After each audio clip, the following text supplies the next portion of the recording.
এক গ্রামে রাজু নামে একজন ছেলে বাস করত। আর এই দুনিয়াতে কেউ ছিল না। তার বাবা মা অনেকদিন আগেই মারা গেছে। তাই ও আইসক্রিম বিক্রি করে তার পেট চালাতো। আইসক্রিম, আইসক্রিম নাও গো, আইসক্রিম।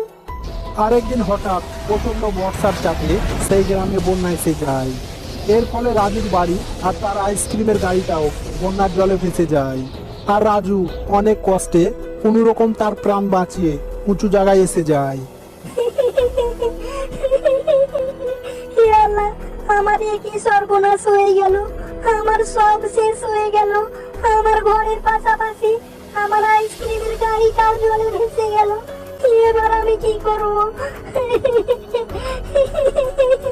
আর সকালে রাজু সাহায্যের জন্য তার কাকার কাছে যায়। কাকা, আমি অনেক কষ্টে তোমার কাছে এসেছি। আমার গ্রামে বন্যা হয়ে আমার ঘর বাড়ি সহ আমার আইসক্রিমের গাড়িটাও জলে ভেসে গেছে। এখন আমার কাছে কিছুই নেই। আমার সব শেষ হয়ে গেছে। তাই আমি কিছুদিন থাকার জন্য তোমার কাছে এসেছি। দয়া করে তোমার ঘরে আমাকে কিছুদিন থাকতে দাও। না না, কিছুদিন তো দূরের কথা, আমি তোকে একদিন এখানে থাকতে দিতে পারবো না। আমাদের তো ইনকাম নেই যে তোকে এখানে বসে বসে খাওয়াবো। আমি তোকে এখানে রাখতে পারবো না। আরে, এই ভিখারির বাচ্চাটা এখানে কেন এসেছো গো? বন্যায় ওর ঘর বাড়ি ভেসে গেছে, তাই এখানে কিছুদিন থাকতে চাইছে। ঢং দেখে আর জান বাঁচে না। আমার বাড়ির আবদার, এটা আমাদের ঘর, কোনো অনাথ আশ্রম না যে রাস্তা থেকে কেউ উঠে সেখানে থাকবে। যা, পালা এখান থেকে। আর কখনো তুই এখানে আসবি না, আপদ একটা। তার কাকা কাকির এমন কথা শুনে রাজুর মন খারাপ হয়ে যায় আর অনেক দুঃখে সেখান থেকে চলে যায়। এইভাবেই ও হাঁটতে হাঁটতে গভীর জঙ্গলে চলে আসে। আর তখনই ও দেখে তার সামনে একটা হিরে। এই দেখে ও উপরে তাকায়। আর উপরে তাকার সঙ্গে সঙ্গে ও আরো অনেক অবাক হয়ে যায়। সুবহানাল্লাহ, এ তো হিরে। আমার তো বিশ্বাসই হচ্ছে না। এই গাছের সমস্ত ফলই দেখছি হিরের। তার মানে এটা কোনো সাধারণ গাছ না, এটা নিশ্চয় কোনো জাদুই গাছ। আমি এক কাজ করি, এর নিচে পড়ে থাকা হিরেটাই নিয়ে যাই। তাহলেই তা বিক্রি করে আমার কিছুটা দুঃখ কষ্ট দূর হয়ে যাবে। এই বলে রাজু হিরেটি উঠিয়ে নেয়। আর তখনই এই খবরদার, তোর এত বড় সাহস, তুই আমার হিরে হাত দিয়েছিস? ভালো চাস তো তুই চুপচাপ আমার হিরে নিচে রেখে দে। আর গাছকে কথা বলতে দেখে রাজু অনেক ঘাবড়ে যায়। আমাকে ক্ষমা করে দাও গাছ বন্ধু, আমার ভুল হয়ে গেছে। আমি এক্ষুনি রেখে দিচ্ছি।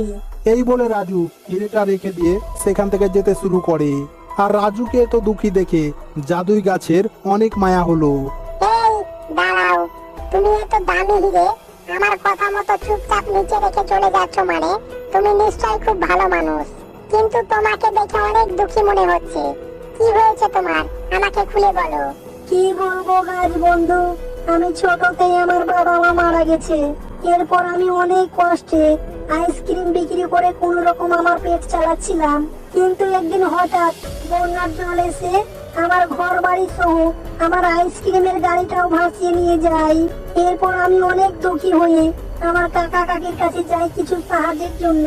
কিন্তু ওনারা আমাকে সাহায্য করেনি, আমাকে অনেক বকাঝকা করে সেখান থেকে তাড়িয়ে দিয়েছে। তাই আমি অনেক দুঃখে এই জঙ্গলের মধ্যে চলে এসেছি। আচ্ছা ঠিক আছে, তুমি কোনো চিন্তা করো না। তোমার কাকা তোমাকে সাহায্য করেনি তো কি হয়েছে, আমি তোমাকে সাহায্য করব।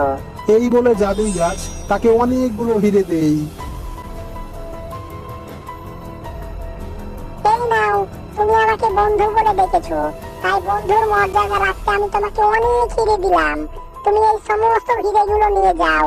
আর হ্যাঁ বন্ধু, তোমার যখনই কিছু প্রয়োজন হবে আমার কাছে চলে আসবে, কেমন? যাও। এরপর রাজু সমস্ত হিরেগুলো একটা ঝুড়ির মধ্যে ভরে নিয়ে সেখান থেকে চলে যায়। আর কিছু হিরে বিক্রি করে রাজু একটা সুন্দর করে বাড়ি তৈরি করে। আর কিছুদিন পরে রাজু আরে, বন্যায় তো এদের সব ঘর বাড়ি ভেসে গেছে, ভেঙে গেছে। আমি কাজ করি, আমি তাকে সাহায্য করি। কিন্তু কি করে করব? আমার কাছে যতগুলো হিরে আছে এতে তো হবে না। আমি এক কাজ করি, আমি কালকে আবারও জাদুই গাছের কাছে যাই। শোনো জাদুই গাছ বন্ধু, আমি আমার পাশের বাড়ির মানুষদের সাহায্য করতে চাই। বন্যার জলে ওদের অনেক ক্ষয়ক্ষতি হয়েছে, তাদের ঘর বাড়ি সব ভেঙে গেছে। তাই তুমি আমাকে আবারও কিছু হিরে দিয়ে সাহায্য করো। যেন আমি তাদের সাহায্য করতে পারি। তাই তুমি তাদের সাহায্য করবে? এ তো খুব ভালো কথা। আমার অনেক ভালো লাগে গরিব অসহায় মানুষদের সাহায্য করতে। আমি এক্ষুনি দিচ্ছি। এই বলে জাদুই গাছ তাকে আবার অনেকগুলো হিরে দেয়। আর সমস্ত হিরে নিয়ে রাজু জাদুই গাছকে ধন্যবাদ দিয়ে সেখান থেকে চলে যায়। আর গ্রামে এসে যাদের বন্যায় ক্ষতি হয়েছে তাদেরকে সাহায্য করতে থাকে। আর একদিন রাজুর তো ধনী হবার কথা তার কাকা কাকি জানতে পারে। ধেট, একই কথা শুনে শুনে আমি পাগল হয়ে যাব। সবাই একই কথাই বলছে, তোমার ভাতিজা অনেক ধনী হয়ে গেছে, অনেক ধনী হয়ে গেছে। কিন্তু আমার বিশ্বাস হচ্ছে না। কি করে হবে বলো? সেদিনও আমাদের কাছে সাহায্যের জন্য এসেছিল, আর হঠাৎ ও এত ধনী কি করে হতে পারে? আমার বিশ্বাস হচ্ছে না। কি, তোমার বিশ্বাস হচ্ছে না? তাহলে শোনো, আমরা এক কাজ করি, চলো আমরা চুপি চুপি তার ঘরে গিয়ে দেখি ও আসলেই অনেক ধনী হয়েছে কিনা। আমরা নিজ চোখে গিয়ে দেখে আসি, তবেই আমাদের বিশ্বাস হবে। আর পরের দিন তারা চুপি চুপি রাজুর ঘরে এসে যায়। আর তখনই তারা দেখে রাজু একটা অনেক বড় ঝুড়ি নিয়ে জঙ্গলের দিকে যাচ্ছে। আরে, এই রাজু এত বড় ঝুড়ি নিয়ে জঙ্গলে যাচ্ছে, কি ব্যাপার? এই চলো চলো, তার পিছু করি, আমরা গিয়ে দেখি ও কি করে। আর কিছুক্ষণ পরে রাজু জাদুই গাছের কাছে পৌঁছে যায়। হে জাদুই গাছ বন্ধু, আমি সিদ্ধান্ত নিয়েছি আমার পাশের গ্রামে গিয়ে গরিব অসহায় মানুষদের সাহায্য করব। তাই দয়া করে তুমি আমাকে নিরাশ করো না। আমাকে তুমি অনেকগুলো হিরে দিয়ে সাহায্য করো, যেন আমি তাদের সাহায্য করতে পারি। রাজুর এই কথা বলতেই জাদুই গাছ তাকে হিরে দিতে শুরু করে। এরপর রাজু তাড়াতাড়ি করে সমস্ত হিরে নিয়ে সেখান থেকে চলে যায়।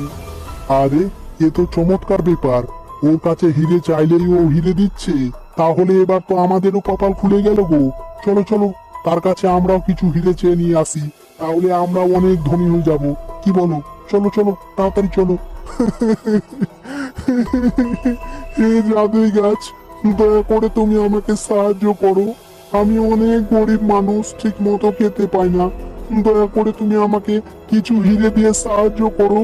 হ্যাঁ জাদুই গাছ, বন্যায় আমাদের ঘর বাড়ি সব ভেসে গেছে।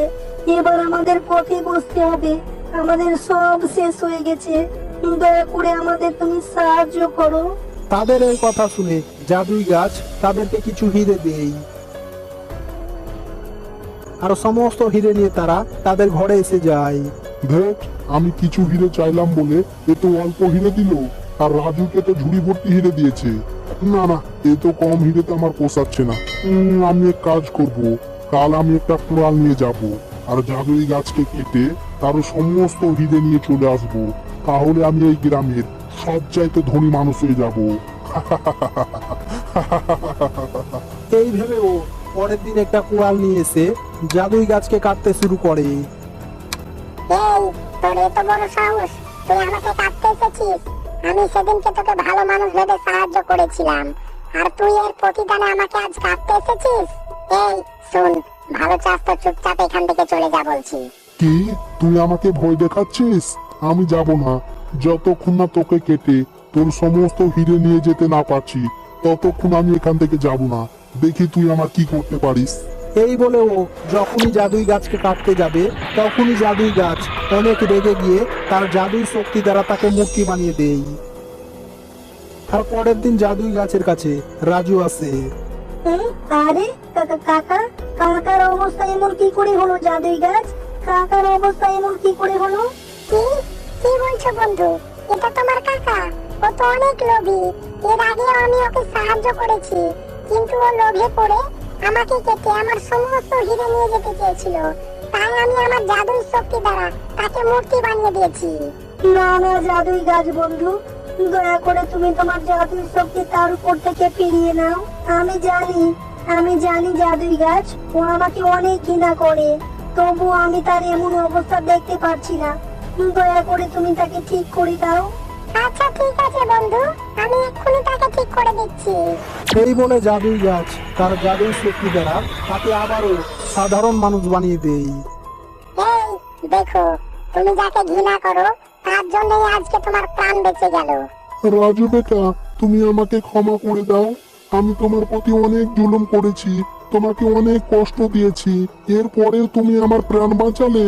সত্যি সত্যি বাবা, তুমি অনেক ভালো। আজ থেকে তুমি আমার ছেলে। আমরা একসঙ্গেই থাকবো বাবা, একসঙ্গেই থাকবো। ধন্যবাদ জাদুই গাছ, তোমাকে অনেক অনেক ধন্যবাদ। তুমি আজকে আমার চোখ খুলে দিয়েছো, তোমাকে অনেক অনেক ধন্যবাদ। এরপর রাজু জাদুই গাছকে ধন্যবাদ দিয়ে তার কাকাকে সঙ্গে করে নিয়ে তার ঘরে এসে যায়। এরপর থেকে তারা বেশ সুখে শান্তিতে জীবনযাপন করতে থাকে।